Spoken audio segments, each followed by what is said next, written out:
Hello and welcome to the Brutal Iron Gym podcast, where our goal is to cut through the BS and deliver the brutal truth about topics related to health and happiness.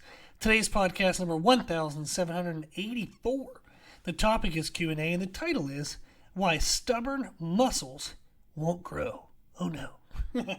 We had a listener reach out and they sent a really cool email. So I was really excited about this and wanted to make the podcast for them. So they wrote, "Hi, Rob. First, I want to say I love the podcast. I love that you approach things both simply and with clearly defined vision of what's most important. I've learned a lot from you, but one thing I find myself repeating often to friends in the gym is that it's been helpful to know what doesn't matter." Good. "I love being able to just focus on the simple things and the confidence that gives me with what I'm doing." Awesome. Okay. Well, yay. Love that. I do have a question for you. I cannot get my glutes to grow. Oh no. I train them 3 times a week. I feel that I mix smaller movements and larger movements well. I really try to focus on prioritizing my glutes and making them my number one priority, but they aren't growing. I just took 2-month check-in photos tonight and I can't see any change. It's so discouraging.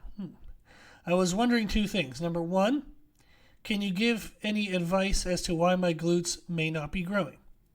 Number 2, do you currently have any client openings? That's awesome. I really want to have a great summer bod next year. Well, she's definitely starting on time. That's excellent. And I'm tired of busting my butt literally and not seeing progress. Again, thank you for the podcast. I love it. Well, that's super fun. That was super exciting and motivating and happy to receive. That just feels good. So thank you. Thank you very much. I did want to give tips, but I wanted to give them in kind of a general way. So that way, if people are struggling with getting their chest to grow, or their back to grow, or their legs to grow, or their arms to grow, whatever it might be, there's just a body part that isn't growing. Then I wanted to provide tips that can be applied to all these things. So there are going to be 3 areas that I want to approach. So 3 major tips. Number 1 is to make sure that you're eating for growth. What often happens is people will try to train a muscle often thinking that that will produce growth, but they're in a caloric deficit to try to get leaner. So if they have a training history, really any kind of training history, the newbie gains are gone. So when somebody's brand new to lifting, muscles will grow, even if they're in a slight caloric deficit, just because there are going to be moments where they have protein surplus, moments where they have calorie surplus, because they're probably still trying to define their food and get that dialed in well. But when you're a newbie to lifting, the body's much more responsive to muscular growth. As you have some training history, you aren't going to get that easy growth anymore. You probably already got that. And now you're looking for that nitty-gritty stuff that you have to really work for. You have to make sure that there's enough material coming in, diet-wise, to actually grow tissue. So I talk about it often about, if you build a house, you have to have workers and you have to have material. So if I want to build a brick house, I have to have bricks and I have to have workers. The bricks are the material the house is made from. The workers make that material, kind of take that material and put it into the shape that you want. It's a loose analogy, so go with me there a little bit. But the bricks are food. It's protein. So if I want to build muscle tissue is made of protein, like a brick house is made of bricks. So I have to have protein, and then I have to have workouts to stimulate the reason for the muscle to be built. And I have to have calories, my energy nutrient calories, which are my carbs and fats. I have to have enough carbs and fats that there's energy in the body to fuel the process of taking dietary protein and converting it to muscle tissue. So the workouts are the reason we're building the muscle. Carbs and fats are the calories, the workers that will take the protein and put it into muscle tissue. So if you have a surplus of protein, but you have a deficit of carbs and fats, you're not going to get a great conversion of that protein into muscle tissue because there's not enough fuel to make that happen. So, I can have a car, I can have a gas tank in a car, but I can fill up the gas tank and it will not make the car move if I don't have an engine. You got to have all parts, right? You got to have all parts of the car. I can have a car, I can have an engine, I can have a gas tank, but I don't have any wheels. Car's still not moving. So it all kind of works together. Is you have the workouts, which are the reason for the muscle growth, if you train correctly. You have to have the protein, which is what the muscles are made of. But you have to have sufficient, doesn't mean excess, but sufficient carbs and fats so there's energy in the body to take that protein and make it into muscle. So too often, why stubborn muscles won't grow is because people aren't eating correctly. They might be training their butt off, literally, but if they're not eating enough calories, they're not eating enough protein, if they're doing one of those wrong, they won't get the growth that they want. And the growth that they're actually earning and working for is just not being supported. So we have to make sure that we're eating enough calories and protein. And then another component that factors in is the timing of those calories and protein. So that way you can maximize leanness and still be lean through the growth process. What this means is you want the majority of your calories and proteins to come before, during, and after the workout, and then that should all taper down and be less away from the workout. Then going into the next workout, the calories and protein go back up, pre-workout, intra-workout, and post-workout, and then they drop back down between workouts. So your calories and protein should have like a wave where the peaks are at your workouts and the valleys are the times away from your workouts. So calories, protein, timing. As it happens to be, those are the first three things I say all the time that are important. So that does fit that thing of what she said, is knowing what matters and knowing what doesn't. To learn about the protein and calories and timing, but to learn about the proper nutrition, we do have on our website, www.brittlirongym.com, go to free nutrition education. The first document on that page is create your own nutrition program. You can listen to the podcast, follow along, and figure out the right calories, protein, and timing for you. We also have our one-on-one coaching for nutrition, so I can help you with that if you'd like. That's also a service, but we also have the free handout, so you can get it for free. You can pay $100 a month. There's options all the time. I always want there to be a free option, but I also do want to offer my assistance to make things streamlined and easier and just faster if the person has the money to pay for the service. But I never want money to be the limiting factor. So that's the first thing. Number one reason why stubborn muscles won't grow is typically because the person isn't eating correctly for the growth. The second reason is the exercise is not being performed correctly. That's sad. I just watched a guy today. I'm training down at Ghost Gym in Miami. I'm traveling with my wife, and we're down here in Miami for the week. I was watching a guy do dumbbell chest presses, and he asked me to spot him, and I was like, okay. So he sat down the bench, and he's like, I'm going to go for 3. And I was like, oh, dear God. Like, why are you doing dumbbell presses at a 3-rep max? Like, this is so dangerous and chaotic. But he wanted to go for 3. He maybe used half a range of motion.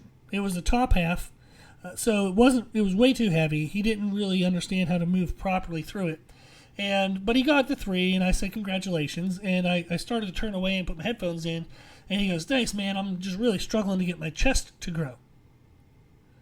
And in that moment, I had to decide, do I tell him, like, yeah, that's a bummer, that's really hard, and then do my workout?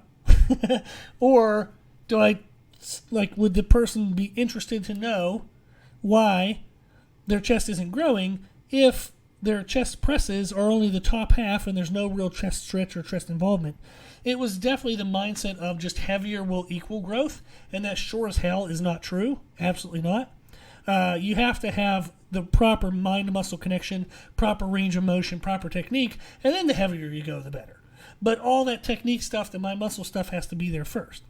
I would love to have given a better answer because I didn't realize I was going to say this in the podcast, but I didn't give him anything extra because it just very rarely does anybody ever actually care. They just want a confirmation that what they're doing is right, Or you would say like, yeah, maybe next time you can go a little bit lighter and get a little bit deeper, and that'll help.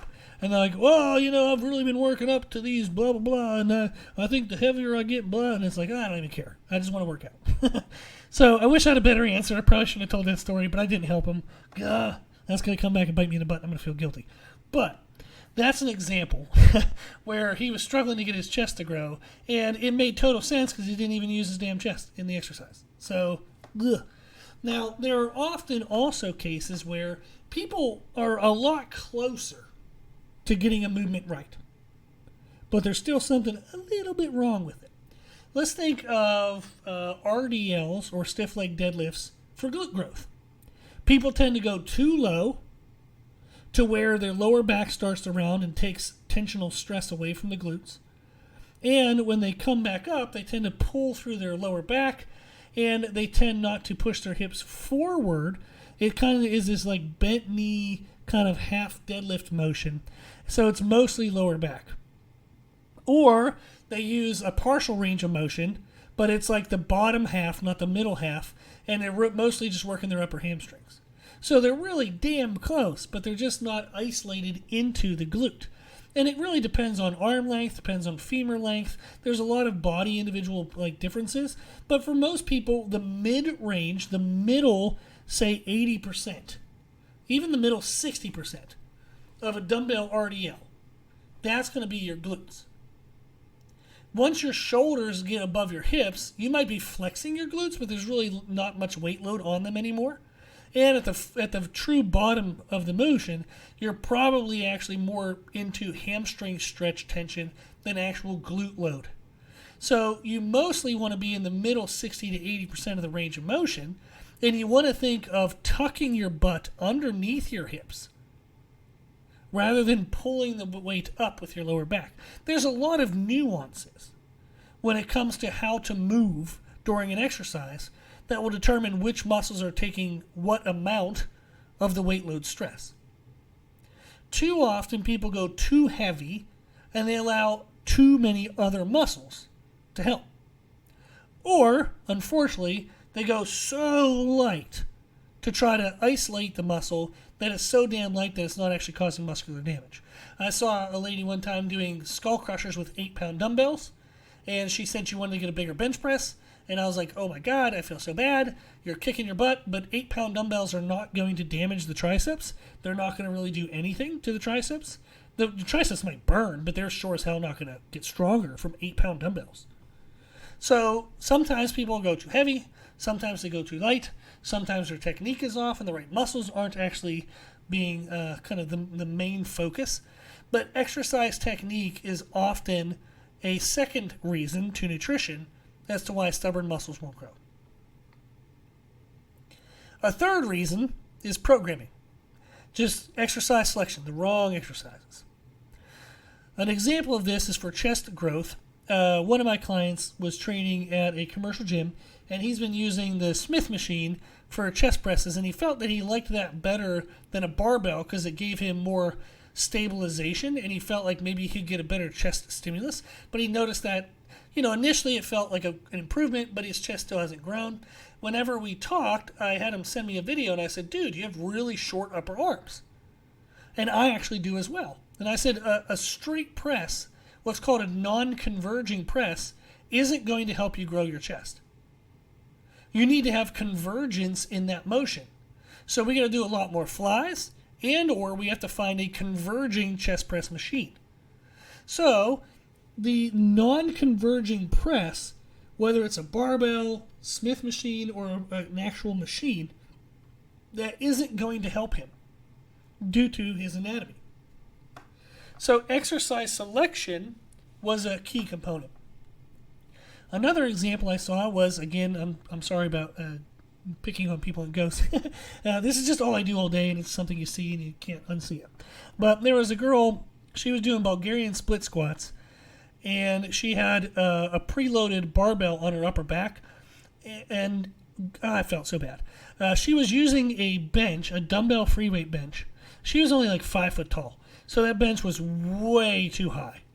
What also made me kind of frustrated was right next to her, literally 2 feet away, was a Bulgarian split squat stand. I kid you not. Now, I feel bad because I don't mean to be making fun of her. It's just in the situation of things, I can see that the thing that she's resting her back foot on is way too damn high, and it's limiting her depth. So she's not going to get her glutes. It's basically just a knee bend. Literal, 3-inch knee bend. That's it. She wasn't doing Bulgarian split squats to be explosive, I promise you. She was doing it to try to grow her legs and her glutes. So the bench was way too damn high, and literally 2 feet away from her was an adjustable squat stand. And it's like, oh man, if you just moved over 2 feet, put that thing at the bottom at 5 foot tall, that would have been perfect for you. The other downside was she was using a preloaded barbell on her upper back. That's an improper loading position because it's going to force her to be much more upright, so she's not going to get the glutes. She needs to do a hang-hold position, like holding dumbbells down at her sides or kettlebells or something, or even just a kettlebell or a dumbbell. So she needed to be bottom-loaded, like hip-loaded, and she needed something lower on her back foot. And she would have gotten much greater range of motion. She would have actually gotten into her glutes. So it was the wrong apparatus for both the foot thing and the thing she was weighting herself with. So a Bulgarian split squat's a great exercise, but not when it's done that way. So I felt bad. There was another person, putting in all the work, but they weren't getting the benefit. So it's just super bumming, to look around and see this, and it's I just feel bad for everyone. Everybody's kicking their own ass and they're putting in work, but it's just not going in the right way. So that's a bummer. Another aspect of programming is people don't use pre-exhaust enough. Absolutely should be using pre-exhaust a lot more, which means you do isolation movements for the targeted exercise, and then you do compound movements. So for me, I've gotten my chest to grow really well compared to when I was younger. Chest has been a really hard body part for me. I've actually torn both of my pecs twice before. Ugh, so sad. But it was when I was younger. I didn't know what I was doing. It's 20 years ago. But I've been able to come back, grow my chest. I've benched over 400 pounds in a competition. I've been successful with coming back from it. And that's even with breaking my collarbone 3 times and having to have surgery on that. So I have metal plates in my shoulder. I tore both my shoulders, rotator cuff and whatnot in football. So to bench anything, I'm very happy with. But to be over 400 pounds in competition, I'm pretty happy with as well. But chest has always been a struggle for me. One of the ways that I've been able to address that is to do a stupid amount of isolation work before I do compounds. So my chest workout today was I did a machine chest fly for a couple sets, cable standing crossovers for a couple sets. I then did dumbbell flat flies with my feet up on the bench because that forces more stabilization and both sides having to balance each other for flies. So I did 3 flies, then I did a dumbbell chest press, and then a machine chest press. So I did an isolation, an isolation, an isolation, and then 2 compound movements. Pre-exhaust is your best friend to growing a stubborn muscle. Isolate the hell out of it. Absolutely annihilate it in isolative movements. And then go do some heavy compound thing where other muscles can help just drive it further into muscle fatigue and damage. Okay? The last thing with programming is frequency. You should be training a stubborn body part a minimum of twice a week, if not adding a third day where you do maybe 50% of the normal volume you would. So you want to be training the stubborn muscle group twice a week, and then a third day, touch on it, just annoy it a little bit more on a third day. So, if you are getting... if you're struggling with a stubborn muscle not growing, these are 3 main issues: nutrition, exercise technique, and then programming. What I would suggest is to get a coach. I know I'm a coach. You don't have to hire me. So it would sound like a plug for myself, but you don't even have to hire me if you don't want to. Just hire someone. Because you can get the nutrition. We talked about that free handout on the website. You can get that closer. And then getting a coach will help you just fine-tune it. Exercise technique. You're going to struggle really hard to learn that on your own. It helps to get a set of eyes on what you're doing that has experience teaching people. So get a coach who does exercise reviews, like video reviews, and then get programming. We do have our free handout for nutrition on our website. We also have free programs on our website. I have a ton of free programs on the website. There's like a dozen. But if you go to our live monthly programming page, there are different categories of programs, and each one has a full month example. I mean, some of these templates are 20-some pages. They're free. Just go print one and do it. So you can get the nutrition help and you can get good programming 100% for free. I can't really automate technique review, but if you can at least address nutrition and good programming, that can help push you and make progress for you. Both of those are completely free. But if you do have financial means, I would recommend hiring a coach, because what you're going to learn is going to set you up for life. You're already working your ass off. You're already putting in all of the effort. You're a few nuances away from it being 100% what you want. So damn close. Hire a coach. Work with them for a month or two. Learn what you need. And then you can continue the progress on your own. Okay? You don't have to be tied to them for life. Just hire someone. Get them to watch your videos. Get them to give you feedback. And I promise, it will make a difference, and you'll be happy you did it afterwards. I promise. Happens with every single client. Because they've already been busting their ass and putting in the work. They now know exactly how to refine that work, and then bam, they get everything they want. So, you got the free nutrition on the website, you got the free training programs and a live monthly programming page on the website, and then you can also consider hiring a coach, whether it's me or someone else. Just make sure that they do video reviews, obviously, because that's what you want from them. Okay, well, if you have any questions, if you need anything, let me know. My email is brutalironjim@gmail.com. If you like the podcast, please share the podcast. If you like the podcast, please consider donating to support the podcast, which you can do on the website. And if you like the information we share, you can find more from us on social media. You can find us and follow us on Instagram and YouTube under the name Brutal Iron Jim. As always, I hope this was helpful, and thank you for listening.